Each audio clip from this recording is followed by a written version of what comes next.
Hello, जय मसीह मंडली, praise the Lord. आज सुबह समय में फिर से प्रभु का वचन आप लोग के बीच में शेयर करना चाहता हूँ। हर एक इंसान के पास प्यार है, प्रेम है। ये तो प्रकृति है, कहीं ना कहीं प्यार है। प्यार का बिना कोई नहीं है। चाहे अपना आदमी को प्यार करे ना करे, लेकिन कुछ ना कुछ तो प्यार करता है। तो उसका मतलब प्यार जो है परमेश्वर ने पहले से ही आप और मेरा जीवन में दिया गया है। तो उस प्यार को जो है आप और मेरा अंदर में जो परमेश्वर ने रखा है, उस प्यार को सही जगह में लगाने का बोला है प्रभु का वचन। हम देखेंगे पहला यूहन्ना 2 अध्याय का 15 से लेकर हम लोग देखेंगे। यहाँ पर ऐसे लिखा है, तुम ना तो संसार से और ना संसार में की वस्तुओं से प्रेम रखो। यदि कोई संसार से प्रेम रखता है तो उसमें पिता का प्रेम नहीं है। देखिए मंडली, परमेश्वर का वचन बता रहा है संसार और उसका वस्तु चीज पर प्यार नहीं करना। ये तो बहुत मुश्किल है, कठिन है, लेकिन परमेश्वर का वचन वही बोल रहा है, जो संसार और उसका चीज़ों को प्रेम करेगा वो उसमें पिता का प्रेम नहीं है बोला है। इसीलिए हम लोग होशियारी रहना है, पिता का प्रेम से अपने आप को भरना है मंडली। We need to have the love of the father, we need to be feel with the love of the father. पिता का प्रेम से हम अपने आप को भरना है। इसीलिए आप अपना प्यार को कहाँ लगा रहा है, आप अपने आप को जांच लीजिएगा। क्योंकि 16 पद में इसे लिखा है, क्योंकि जो कुछ संसार में है अर्थात शरीर की अभिलाषा और आँखों की अभिलाषा और जीविका का घमंड, वो पिता की ओर से नहीं परंतु संसार ही की ओर से है बोला है। देखिए संसार का जो चीज़ है उसको प्रेम करना, क्या बोला था, संसार में है जो, क्योंकि जो कुछ संसार में है अर्थात शरीर की अभिलाषा जो प्रेम करेगा वो संसारिक का है, प्रभु का नहीं है। और आँखों की अभिलाषा, आँखों का पसंद जो करता है, प्यार करता है, वो संसार का है, परमेश्वर का नहीं है। और उसका बाद में घमंड, जो घमंड करता है वो परमेश्वर की ओर से नहीं है। इसीलिए हम लोग अपने आप को होशियार रहना। घमंड करना है तो रुपया पैसा को लेकर नहीं, आपका ज्ञान बुद्धि, आपका पढ़ाई लिखा, आपका टाइटल, आपका जो वो सब उसको लेकर नहीं, प्रभु यीशु मसीह को लेकर आपको घमंड होना है। वचन वही सिखाया है। And the world is passing away along with its desire, but whoever does the will of God abides forever. संसार और उसकी अभिलाषाएं दोनों मिटते जाते हैं, पर जो परमेश्वर की इच्छा पर चलता है वो सर्वदा बना रहेगा। आमीन, हालेलुया। संसार बीती जा रहा है, एक एक करके संसार खत्म होते जा रहा है, उसके अभिलाषा, उसके चीज़। लेकिन ये इसीलिए जो कोई संसार का चीज़ों से प्रेम करेगा, संसार से प्रेम करेगा, वो भी बीतते जाएगा, संसार का साथ साथ में नष्ट होते जाएगा। लेकिन जो परमेश्वर पर भरोसा रखता है वो सर्वदा बना रहेगा बोला है। इसीलिए आज सुबह समय में आप परमेश्वर से प्रेम करो, प्रभु की इच्छा को पूरा करो, पिता का प्रेम से अपने आप को भरो।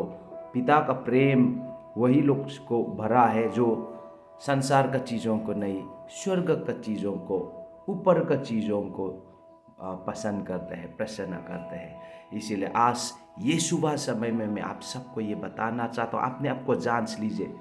प्यार तो है आपके पास, लेकिन उस प्यार को कहाँ लगा रहा है? क्या संसार का चीज़ों पर, संसार का वस्तुओं पर लगा रहा है कि नहीं है तो परमेश्वर का चीज़ों पर, स्वर्ग का वस्तुओं पर? तो इसीलिए अपने आप को जांचना है। जो संसार के साथ कहीं ना कहीं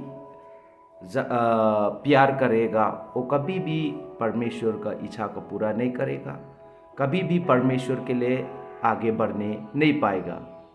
लूत का पत्नी का जीवन में देखे तो उनकी परिवारों में वो भी एक विश्वासी थी। जब स्वर्गदूत आते थे उनके घर में, वो स्वागत करती थी, खाना उना खिलाती थी। लेकिन कहीं ना कहीं संसार का और वस्तुओं का प्रेम होने का कारण जब सोदोम गोमोरा को छोड़ दो बोला तो क्या हुआ?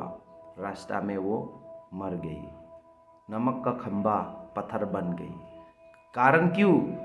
उनकी परिवार का साथ साथ में पति और बच्चे लोग, बेटी, दोनों बेटियों का साथ क्यों जाने नहीं सकी? क्योंकि उनके अंदर में कहीं न कहीं संसार का चीज़ों का प्रेम होने का वजह से। वैसे जो कोई संसार का चीज़ों के लिए जगह देगा अपना मन में, अपना जीवन में, ये बहुत कठिन है लेकिन आसान भी है। यदि आप परमेश्वर से सचमुच पूरा दिल से प्रेम करते हैं तो बहुत आसान है। लेकिन परमेश्वर से प्रेम नहीं है, संसार से प्रेम है, तो संसार की तरफ जाना बहुत आसानी है। लेकिन आप प्रभु यीशु मसीह से प्रेम करता है तो प्रभु यीशु मसीह की तरफ जाना बहुत आसान है। इसीलिए याद कीजिए मंडली, हालेलुया, प्रेज द लॉर्ड। इसीलिए आज सुबह समय में मैं आप सबको बताना चाहता हूँ, लूट का पत्नी जैसे नहीं। यदि अचानक प्रभु कहेंगे ये संसार को छोड़कर चला जा, आ जाओ बोलेंगे, हम लोग एकदम तैयारी होना है। कितने लोग तो दुखी बात है, मैं बार बार बोलते आए, जिस दिन प्रभु आएगा बादलों पर तुरही फूकेगा, the day when Jesus will come on the clouds and blow the trumpets by the angels, बहुत सारा लोग को समझ में भी नहीं आएंगे, उसको उस पर ध्यान भी नहीं रखेंगे। विश्वासी हो तो होंगे ना, लेकिन उस पर ध्यान भी नहीं रखेंगे, समझ भी नहीं आएंगे, और जानते हुए भी जाने का भी मन नहीं करेगा, क्योंकि लूत का पत्नी जैसा कहीं न कहीं संसार में मन होने का कारण। आज सुबह समय में आप लोग को बोलना चाहता हूँ मंडली, प्लीज़ अपने आप को चेक कीजिए, अपने आप को धोखा मत कीजिए, अपने आप को गलत रास्ता में मत ले चल, अपने आप को गलत चीज़ों को प्रेम करने में मत लगाइए।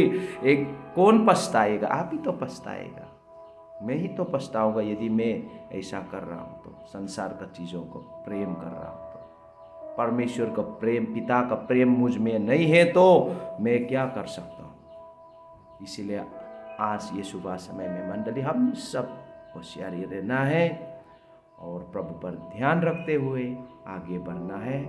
स्वर्ग का वस्तुओं को, the things of heavens we should love, not the things of the world. बहुत सारा विश्वासी उन लोग सोच रहा है कि यार कोई प्रॉब्लम नहीं, हम संसार का चीज़ों को, नहीं, वचन में क्या लिखा है, वचन जो लिखा है वही होगा। आप क्या सोच रहा है, कैसे लग रहा है, लोग क्या बोल रहे हैं, उसमें कोई नहीं, कोई ये नहीं है, मतलब नहीं है।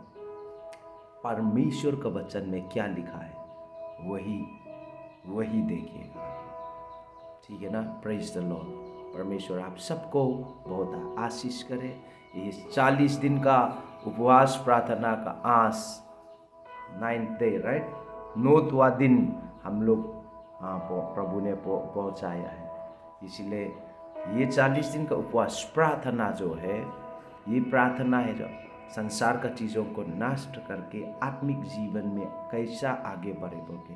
परमेश्वर आप सबको बहुत आगे बढ़ाइए, संसार का चीज़ों को प्रेम करने से दूर हो जाइए और परमेश्वर का चीज़ों को, स्वर्ग का चीज़ों को प्रेम करने में आप सबको परमेश्वर आगे बढ़ाए, पवित्र आत्मा आगे बढ़ाए।